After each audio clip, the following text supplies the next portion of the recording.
Hey guys, welcome to the next episode in Let's Play Football Manager 2013 with Brighton, and this is how the table looks then on February the 5th, 2023. Now, it does look like there is a 5-point lead, which doesn't look at all bad, but then you look at the amount of played games for Manchester United there in second, and yeah, they can still technically overtake us if they win them 2 games in hand, although it will only be by 1 point. Now, I'll go over a few like managers and stuff in a moment, like who the managers are. But there is a sort of trend developing now. There's a sort of big 2 between us and Manchester United. Man United, by the way, I just hate them so much. No, I don't mean that as a Liverpool fan. I mean on this. I genuinely don't like Man United. I don't dislike anything. I wouldn't dislike, but I don't hate a team, a football team enough, because I think that's petty.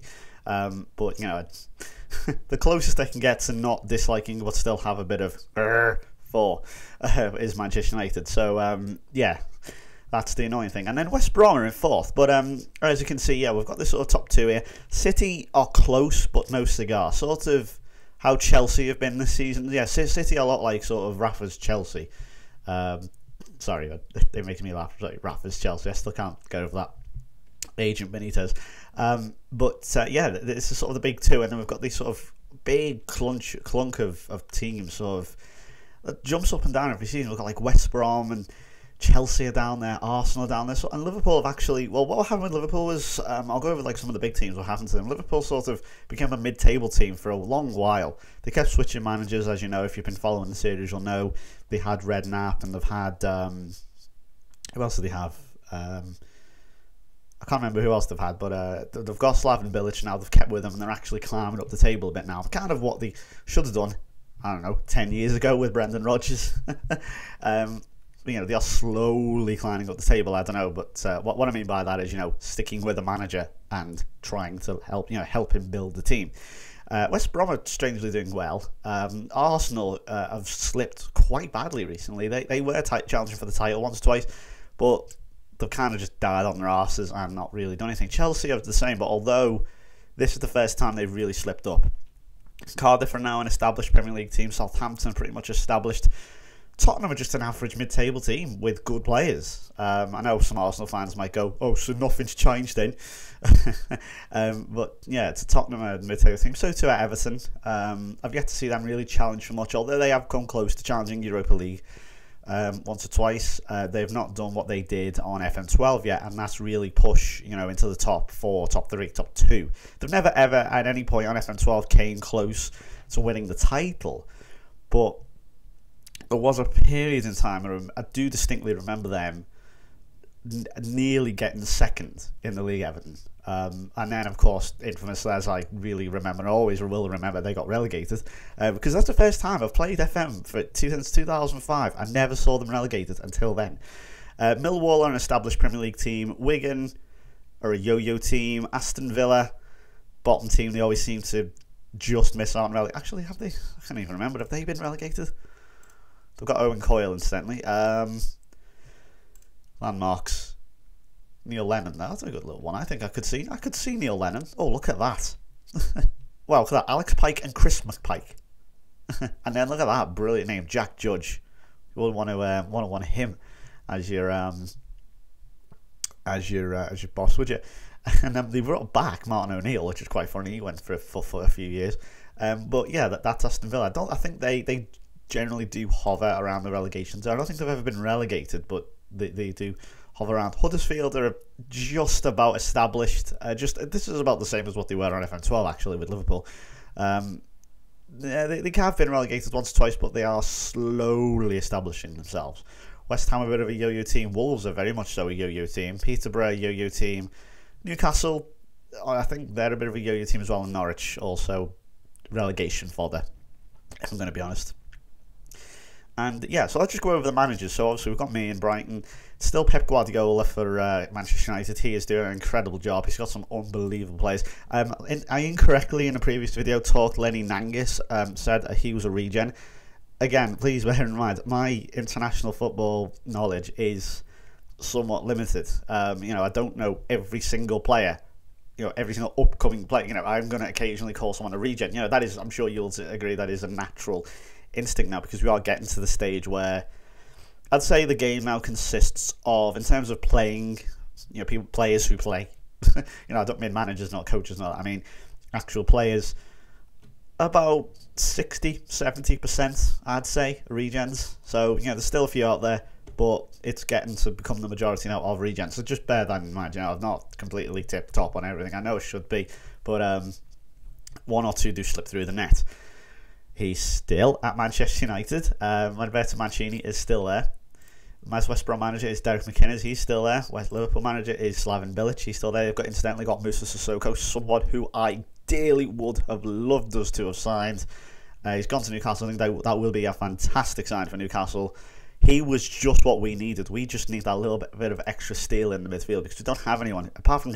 I guess we could play Jamie Carragher in midfield, but then again, you are losing that in defence. Arsenal, we talked about how Dan Petrescu came in last time. And finally, it's a Roberto, but it's not Di Matteo. It is Roberto Donadoni. He's 59 years old. So, in fact, let's just have a look. When did when did Di Matteo get sacked? Let's see. He signed a new contract. He signed a new 5-year contract. Sacked Di Matteo a year later. So he's only really just come in, Roberto Donadoni. Who did he play for? I'm trying to remember. AC Milan. I do recognise the name, although that was probably just before my time, I guess. So yeah, there's a new Chelsea manager, Roberto Donadoni. Neil Alexander is the Cardiff City manager. Frank de Boer, interesting, at Southampton. Sorry. Sorry, I'm incredibly immature. Leonard Sorry. Leonard Slutsky. I can't get it out, I'm so sorry. He's the Tottenham manager. David Moyes is still there. That's 20 odd years now at Everton. Millwall manager is Steve Gillespie still. He's been there for a while. The Wigan manager is now Mark Hughes. Incidentally, Roberto Martinez is still the England manager. And I say still, in case you don't know, he is the England manager. I don't know how, but Mark Hughes is there. He's only just come in, actually, I think. We've talked about Villa. The Huddersfield manager is Steve McLaren, still. West Ham manager is back again at Alan Pardew. Wolves manager is James Gannon. Someone I don't know who that is. If you do, then fair enough. Darren Ferguson, of course, one of the lasting legacy of Sir Alex, is at Peterborough still. Well, he's gone back to, sorry, I think he wasn't there for a while. UA Rosler, I don't know who that is. Who did he play for? He played for City. Oh, he's played for a lot of teams I probably won't have seen. Yeah, City in the Championship. God, remember that? And Norwich manager is Michael Appleton. So, yeah, that's that. So let's go over the transfers then. So I need to do them very occasionally. I'll probably do a loop. I need to do them sort of occasionally, and what's it doing? Show me transfers. There you go. That must have been clicking that or something. Anyway, so the players out. A lot of obviously free transfers. Guys are up at the contract. Main one is Marco Marin, who I believe now is at Frankfurt.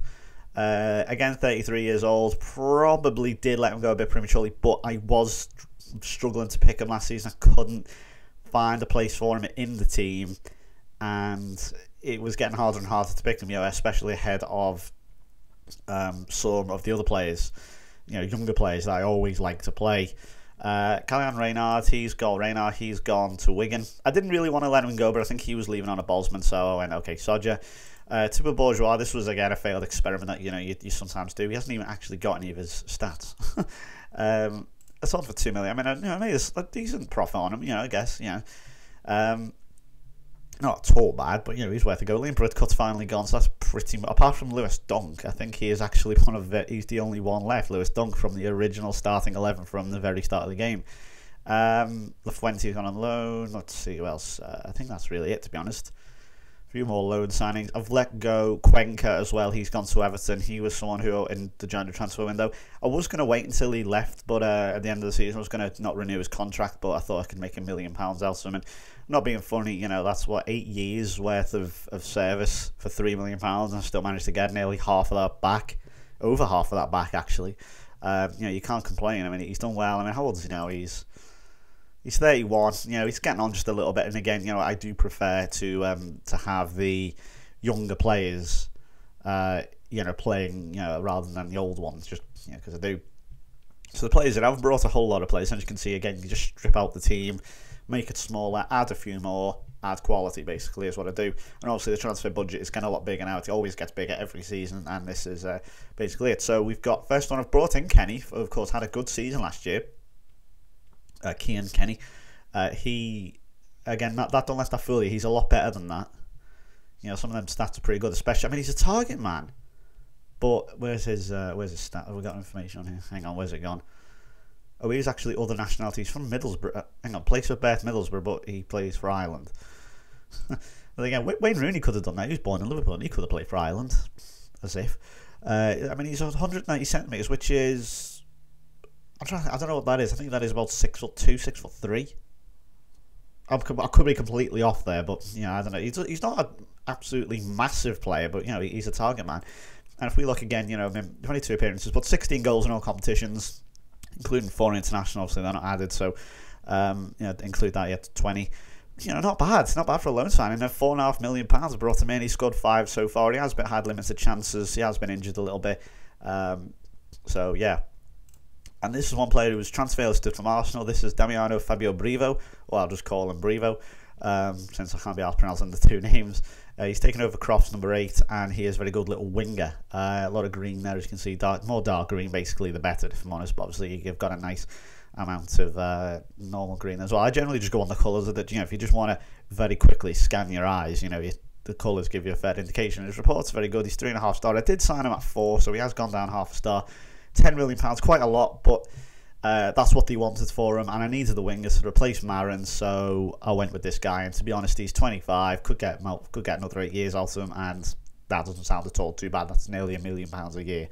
Why not? And I've got 2 loan signings, 2 wingers again. You know, I didn't really need to mess around, but the good thing about loanees, though, they don't ask you for first team football. They're not gonna, if you are not at any point inclined to play these players. You know, I mean, obviously you do if you want to benefit your team, especially with this guy's quality. This is Vinicius. He's Brazilian, 4.5 stars. He was available on loan. I probably spent a hideous amount of money actually, you know, buying him at £1 million a month. So that's probably going to end up in about something like £12 million or something. But he is a quality player. I mean, I know it's only one year, but I just thought he'd bring him in just for that. I had extra money there and I wasn't spending any of it, so I thought, sod it, let's just go for a loan fee. And of course, El Shaarawy, who I really haven't played that much, to be honest, because his match fitness dwindled very, very quickly. And I've never really been able to get it back up, even in the reserves. So, but he is very good on his day. I mean, he can play anywhere. He can even play up front. 85k a month, that's not at all bad for, you know, a 30-year-old El Shaarawy, one of the most hyped players at the moment, apparently. He does appear to have a lot of hype around him, but yeah, there you go. So let's have a look at the fixtures very quick. Played a load of pre-season, obviously. As you know, I do like to pick some funny names. Obviously, I was invited to a Chinese tour, so I wasn't able to pick them. I did play against Cherry Orchard, however. We're not actually scoring a goal. That kind of shows how bad they are.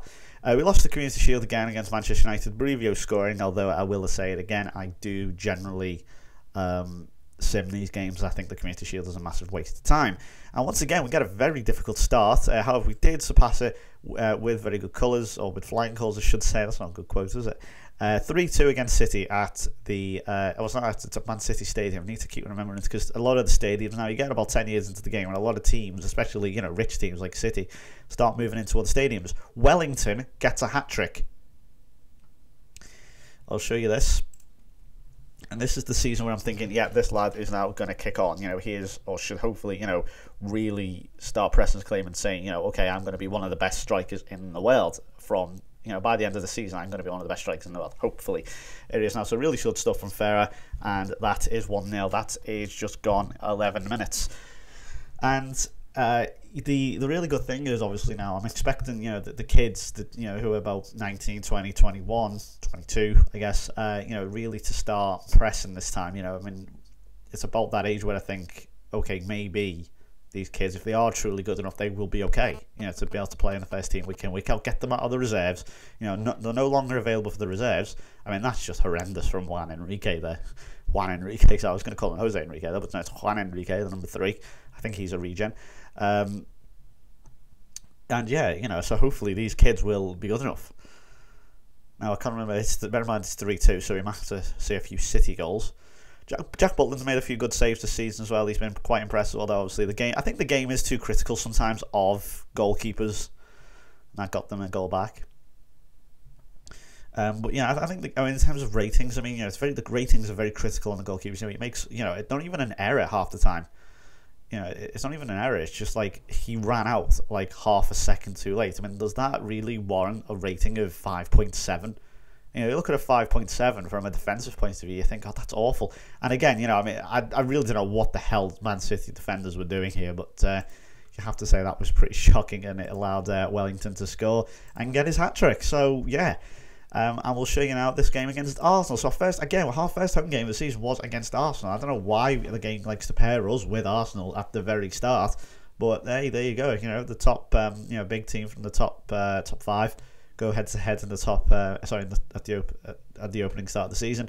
Then, so be it. The game likes that. So really good stuff here from Atale.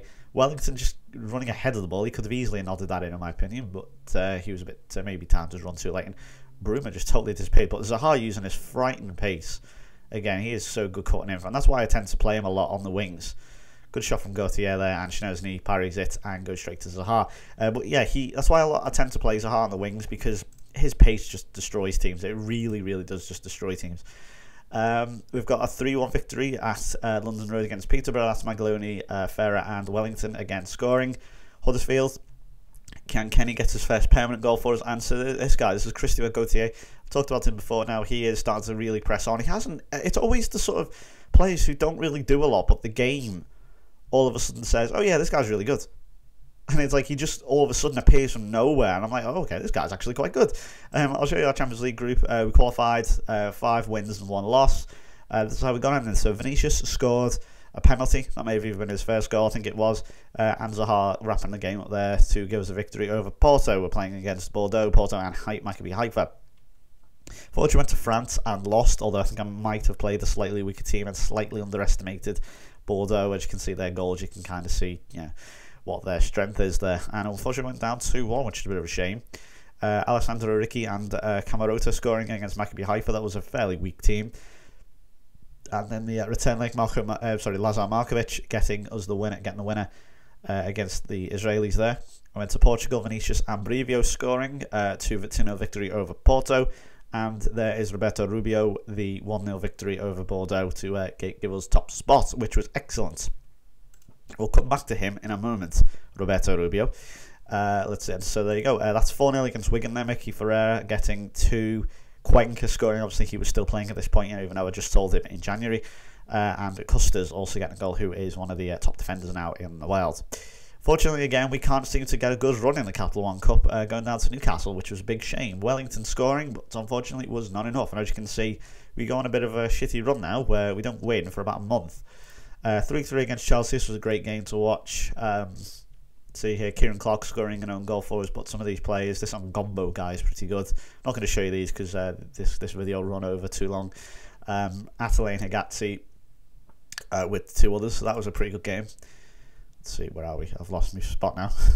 There we go. Then we obviously played Bordeaux, was no good. And then Cardiff 1-1. Again, I still can't get a good game at the Cardiff City Stadium, although we did happily beat West Brom at the Hawthorns. That's our first win for just under a month, literally 29 days.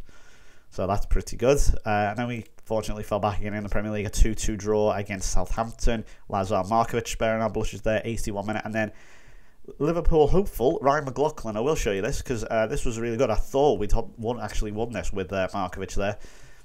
He'll put us 1-0 up. They'll equalise. Markovic will score again. So here we go. James Ward-Prowse with the ball in. Markovic, dead easy, runs away from his marker and it's completely free and easy hit for him. So as you can see, a lot of free kicks, roughly in the same area, actually.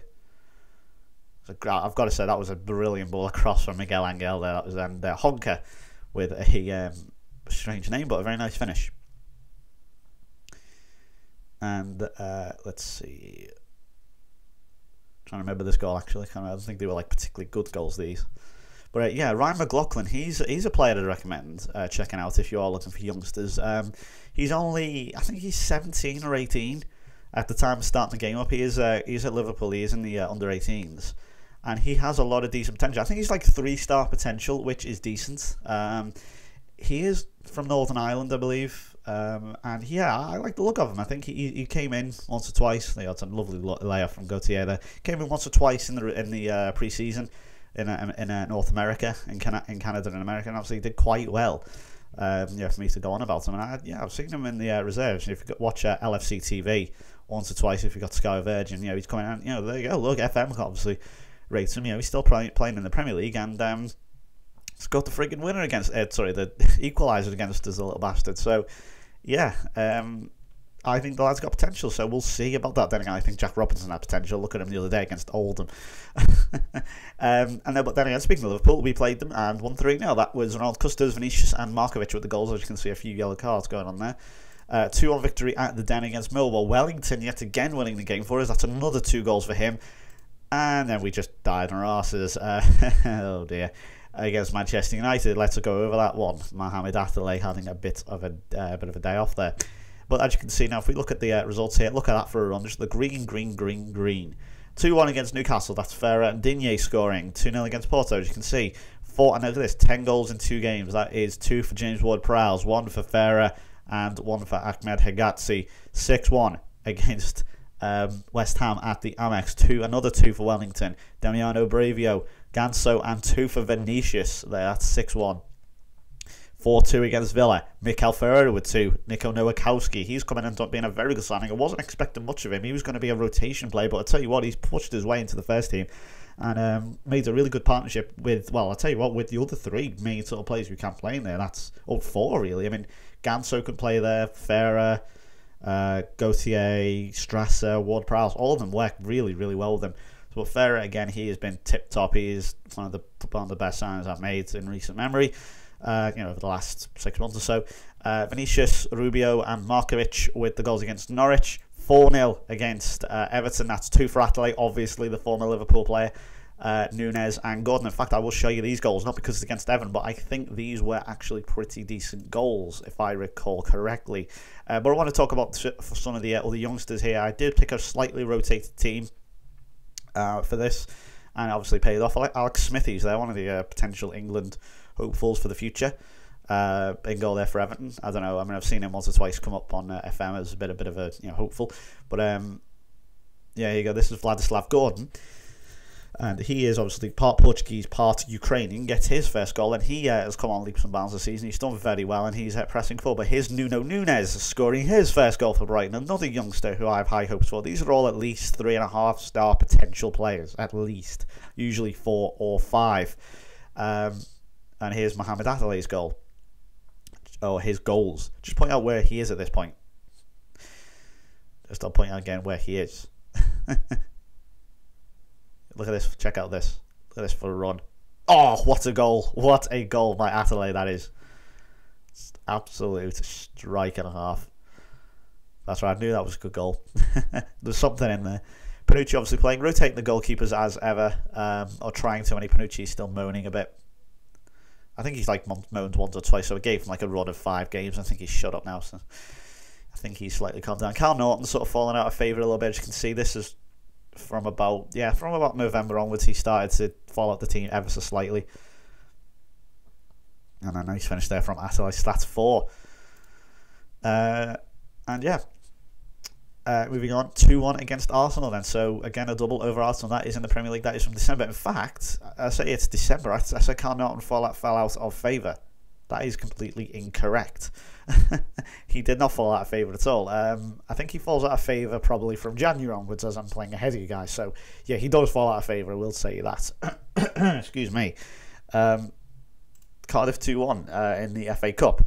Cian Kenny scoring. Again, you haven't seen too much of him. He has he hasn't necessarily played a lot of games from about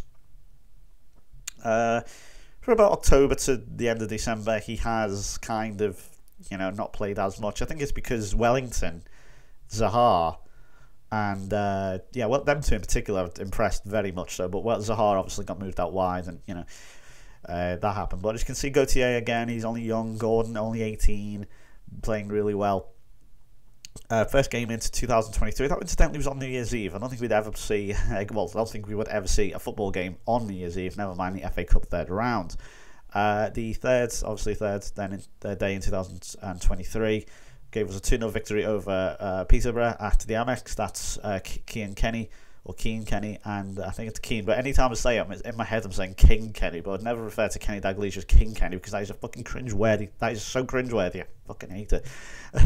Anyway, Wellington scored there. 4-1 against Wigan. Mohamed Attalay scoring 2. Again, he's been in good form, so he's pushed Kenny out a bit. Vinicius and Ferrer with the goals. 4-2 over Chelsea. Attalay, Jack Butland, unfortunately scoring an own goal. And I think there were 2 other own goals. I think someone scored 2 own goals. Yeah, the goal. I'll check that. Yeah, I'll show you these. This is a funny goal game. This. So the goalkeepers scored 3 own goals between them. That Maxim Koval, by the way, is the Chelsea goalkeeper. We just looked there very quickly in the Chelsea lineup. Yeah, so check these out. I wouldn't really want to call these own goals. There is one in particular which definitely wasn't an own goal, but the game seems to think it was, which is a bit bullshit. Took it off. Yeah, look at that. So that's Mohamed Attalay obviously scoring. That's definitely not an own goal. He's been a great signing. With £20 million, probably paid a little bit too much for him, but to take him away from Liverpool, that's what you have to pay. And yeah, he's looked really good. This Ngombo has talked about is really, look at that. And Luis Suarez school of shooting there. Just push it into the goal, just hit it at the goalkeeper, and hopefully it deflects off him. But yeah, strange, but lovely take by Attalay. Look at that. That is just phenomenal. I think I might have played him as a target man in this one because I forgot to change him, but it actually worked.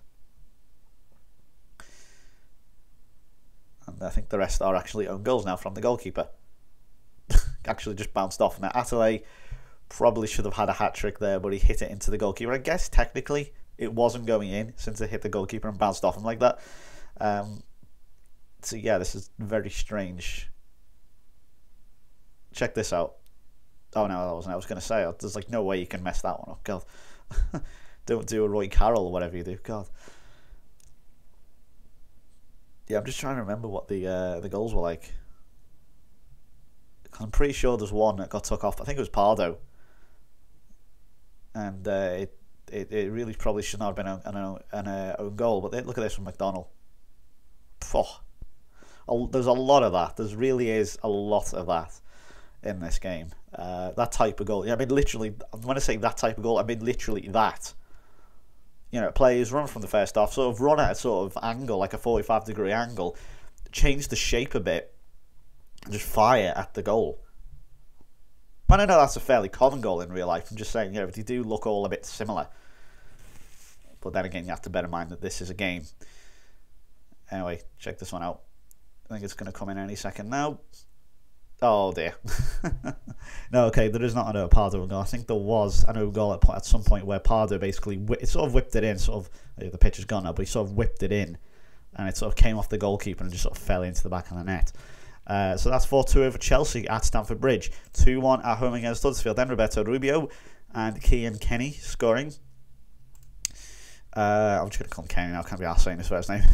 Attalay scoring 2 and Kenny with 3 with 1 goal against Tottenham. So that's 3-1. And that there is 2 for Ferrer, 1 for Wellington, 1 for Markovic, and an easy 4-0 win in the FA Cup over Newcastle. So as you can see, we're on a phenomenal run here. I mean, I don't know how many games that is straight away. It's nearly 2 months. And then unfortunately with that win, that sort of win. Sorry, I'll start that one again.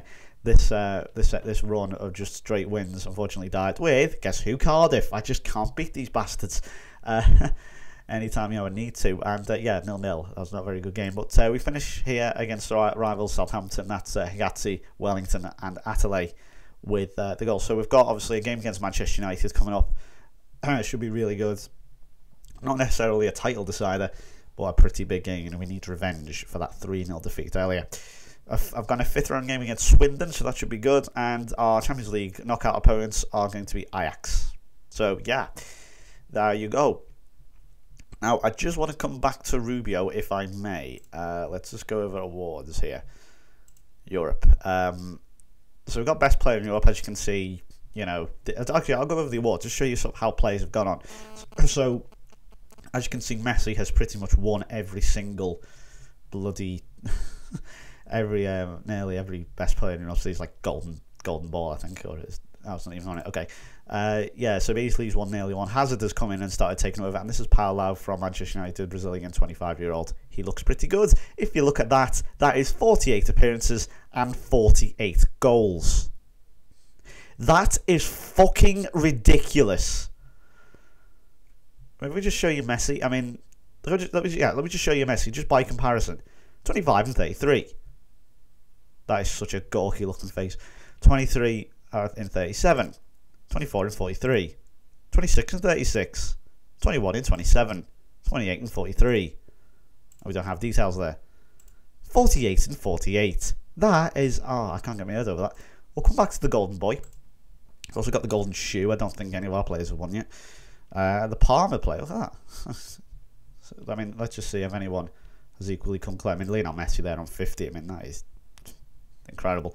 Well, Paulo, as you can see there, Manchester, you can start to see, you know, why Manchester United is so good. I mean, look at that. 4 years in a row they've won the golden shoe. But coming back to the golden boy. Oh, it hasn't actually got it yet. That's a bit weird. Should come to it very soon. Never mind. I'll tell you the future winner. It's going to be Roberto Rubio. He will win it. Or at least he did win it. It's gone to this guy. Hang on. Do we not have, like, nominations? I'm pretty sure Rubio won it. Never mind. He was nominated for it. I thought he won it. Never mind. Or he will win it at some point. Anyway, so yeah, Roberto Rubio has been nominated for that. Or was nominated for it. Or will be nominated for it. And other than that, that's going to do it for me. So thank you very much for watching. Let's join me again in June to see if we can win in any of the competitions. Potentially get another potential treble. It just fell away from us last season at the hands of Manchester United. It can't happen again, can it? Can it? Join me next time. I'll see you then. Bye-bye.